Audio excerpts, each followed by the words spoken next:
चलो स्टूडेंट्स, तो हमने अभी 3 टॉपिक के बारे में बात किया। चैप्टर नंबर 3 के प्लानिंग के। ओके, पहला था characteristics, second one is limitation और तीसरा था प्रोसेस। जैसे कि मैंने आपको बताया था कि कैरेक्टरिस्टिक्स और लिमिटेशंस में आपके अगर एक आध पॉइंट आप भूल जाते या ऊपर नीचे हो जाता है तो चल सकता है, लेकिन प्रोसेस में ऐसा नहीं होता। प्रोसेस में आपको स्टेप बाय स्टेप जाना पड़ता है। और मोस्ट एसेंशियल इज डैट कि आपको हेड पॉइंट्स पढ़ने पड़ेंगे। जब तक आपका हेड पॉइंट्स नहीं क्लियर होगा तब तक जो है आप अंदर का कंटेंट्स नहीं लिख सकते। तो चलो अब आज आगे बढ़ते हैं। हमारा प्रोसेस ऑफ प्लानिंग तो हो गया, अब types of planning. Okay, standing planning पहला टाइप्स ऑफ प्लानिंग में पहला प्लानिंग कौन सा है? Standing planning. Standing planning represent the guideline for decision in repetitive situation, hence standing planning can be used repeatedly. Standing planning, standing plans जो है वो guideline किसके? डिसीजंस कब लेते हैं? जब रिपीटेटिव सिचुएशन में डिसीजंस हम लेते हैं वो उसे स्टैंडिंग प्लान्स बोला जाता है। इसलिए standing plans can be used repeatedly. इसलिए स्टैंडिंग प्लान जो है रिपीटेडली बारंबार यूज किया जाता है। When there is repetition of organizational activities and the standard policy are decided from prompt action, it is known as standing plan. जब organisational activities एक के बाद एक रिपीट होते ही जाते हैं, एक ही एक्टिविटी बार बार रिपीट होती है, तब जो है उसे स्टैंडिंग प्लान बोला जाता है। Policies, methods and rules are decided for a long time period in planning process. इसमें जो है पॉलिसी, मेथड और रूल्स वगैरह जो है लंबे समय के लिए होता है। It helps the subordinates to take prompt decision regarding the related matters.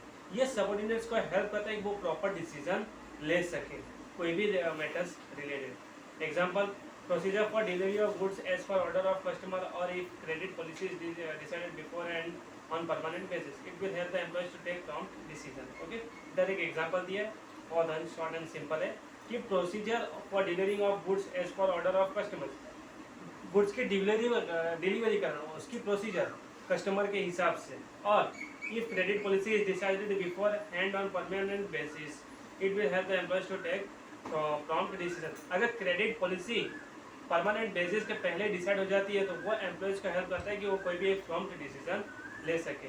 No employee will need the permission of superior regarding the same. किसी भी एम्प्लॉय को जो है इसमें परमिशन अपने सुपीरियर्स, अपने लीडर से परमिशन लेने की ज़रूरत पड़ती नहीं है। अब second one is strategic plan. Business unit decides the objectives according to their philosophy. Business unit जो है अपने ऑब्जेक्ट्स, अपना टारगेट जो है अपने फिलोसॉफी के हिसाब से डिसाइड करते हैं। It is to be decided through which policy the business unit will function throughout the life. ये डिसाइड किया जाता है कि कौन सी फिलोसॉफी से बिजनेस यूनिट लाइफ टाइम तक काम करेगी।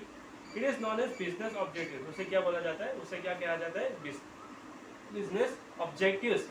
For the accomplishment of objectives, long term and short term strategies are decided. अब बिजनेस जो आपने ऑब्जेक्टिव्स डिसाइड किया है उसका अकम्प्लिश, उसको पूरा करने के लिए लॉन्ग टर्म और शॉर्ट टर्म स्ट्रेटेजी जो है डिसाइड करते हैं। अब business unit decide it's plan after the consideration of its strength and drawbacks. Business unit जो है अपना प्लान तभी डिसाइड करता है, पहले वो कंसिडर करता है कि उसकी स्ट्रेंथ क्या है और उसका ड्रॉबैक क्या है। Okay, experience are essential for this plans. ये प्लान्स, स्ट्रेटेजिक प्लान्स बनाने के लिए एक्सपीरियंस की बहुत ज़रूरत पड़ती है। कोई भी लीडर हो उसका, वो अगर एक्सपीरियंस वाला आदमी है तभी वो ये प्लान बना सकता है। Effects of strategic plans are seen in long term. ये भी जो है लंबे समय के लिए होता है। Consistent decisions are to be taken for this plans. It means scope of decision is important in this plan. इसमें जो है हर एक स्टेप पे जो है आपको डिसीजन लेना पड़ता है। इसका मतलब ये है कि it means of decision is important in this plan. इसका मतलब ये है कि डिसीजन जो है इसमें बहुत ही इंपॉर्टेंट होता है कि आपको हर एक स्टेप के बाद डिसीजन लेना पड़ता है। ये पहले दो टाइप्स ऑफ प्लानिंग थे। अब थर्ड पे आते हैं tactical plans. Okay, for the accomplishment of business objective, short term plans are prepared by middle level of manager is known as tactical plan. अभी कोई भी बिजनेस ऑब्जेक्टिव्स, बिजनेस टारगेट है, उसको पूरा करने के लिए जो है एक शॉर्ट टर्म प्लान बनाते हैं। ओके, एक छोटे समय के लिए प्लान बनाते हैं, मतलब एक साल के अंदर के लिए जो प्लान बनाते हैं, और वो कौन बनाते हैं? मिडिल लेवल ऑफ मैनेजमेंट बनाते हैं। उसे जो है टैक्टिकल प्लान बोला जाता है। This plans which usually spend 1 year और लेस। जैसे मैंने आपको बताया, ये प्लान जो यूजुअली 1 साल या 1 साल से कम के लिए होता है। Okay, this plans clarify short term objectives. Short term objectives के लिए ये प्लान बनाए जाते हैं।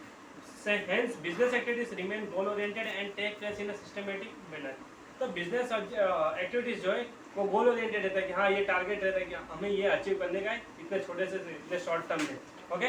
और एक सिस्टमेटिक मैनर में ये चलता रहता है। It is concern with what the departmental heads and employees must do, specialised knowledge and skill are necessary for the formulation of this plan. ये प्लान बनाने के लिए आपको नॉलेज रहना चाहिए और आपके अंदर स्किल, आपके अंदर खूबी रहनी चाहिए। अभी थर्ड पॉइंट हो गया। फोर्थ पे आते हैं operational plan. Operational plans are the specific result expected plans from the department's work group and individuals. Generally, these plans are for short duration as for 1 year. Operational plan इसलिए बनाया जाता है कोई भी एक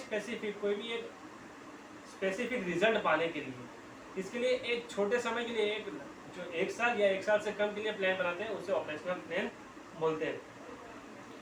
Now move on, fifth point, single use plan. A useful plan is prepared for achievement of special objectives. ये plan कोई भी स्पेशल ऑब्जेक्टिव्स, कोई भी स्पेशल टारगेट होता है उसके लिए बनाया जाता है। This plan is made for special activities. ये प्लान जो है स्पेशल एक्टिविटीज के लिए बनाया जाता है। One time plan is applied to those activities which do not recur. एक बार अगर आपने वो एक्टिविटीज पे ये प्लान लगा दिया तो दूसरी बार आप ये प्लान को यूज नहीं कर सकते। क्यों? क्योंकि ये सिंगल यूज प्लान है, एक ही बार आप ये प्लान को यूज कर सकते हो।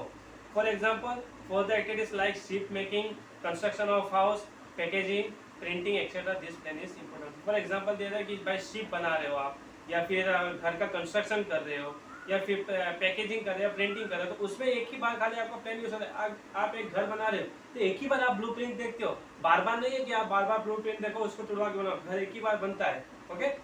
अभी contingency plan. Business unit has to coordinate with changing situation. Business unit को जो है कोऑर्डिनेट करना, जैसे जैसे सिचुएशन चेंज होगा उसके साथ उसको मिल जाना पड़ता है।